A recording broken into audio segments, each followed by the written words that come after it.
খুনি হাসিনাকে প্রধান আসামি করে এবং অন্যান্য যারা তার সহযোগী ছিল, এই ফ্যাসিজমের যারা ফুট সোলজার ছিল, তাদেরকে আসামি করে এই অন্তর্বর্তীকালীন সরকারের কাছে আমরা দাবি করছি খুনি হাসিনাকে আসামি করে আন্তর্জাতিক অপরাধ ট্রাইব্যুনালে মামলা দায়ের করতে হবে। আপনাদেরকে মনে করিয়ে দিতে চাই, একই সাথে যারা উপদেষ্টা রয়েছেন, আজকে আমরা অনেক উপদেষ্টাদেরকে দেখেছি খুনিদেরকে পুনর্বাসন করার বক্তব্য দিতে।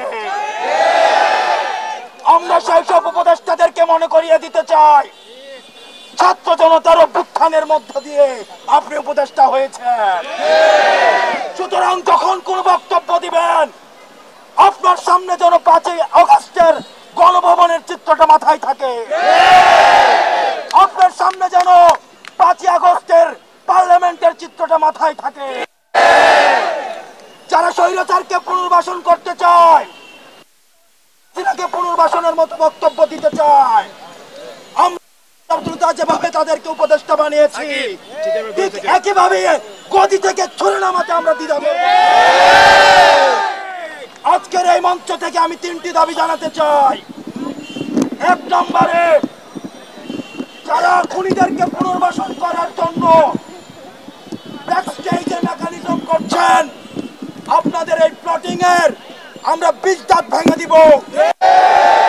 এবং আমরা বলতে চাই, আমরা সচেতন করে দিতে চাই উপদেষ্টাদের, আপনারা সচেতন হয়ে যান, আপনাদেরকে ছাত্র জনতা প্রতিহত করবে।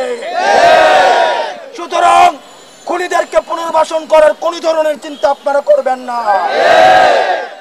আমার 2 নম্বর আহ্বান মিডিয়া ভাইদের প্রতি, গণমাধ্যমের সাথে আমাদের সৌহার্দ্যপূর্ণ সম্পর্ক আমাদের আছে এবং থাকবে। আমাদের আন্দোলনকে অবদান অনস্বীকার্য। গণমাধ্যম দেখতে পাচ্ছি কিছু কিছু গণমাধ্যম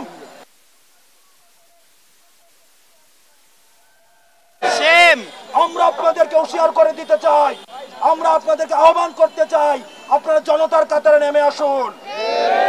অথবা দেখা যাবে অনেক গণমাধ্যম কর্মীরা শেষ দিকে এসে তাদের বুমের মধ্যে তাদের যে মাইকটি থাকে জনতার কাতারে নেমে আসতে পারেনি। সুতরাং আপনাদের জন্য সেই ভবিষ্যৎ না হয়।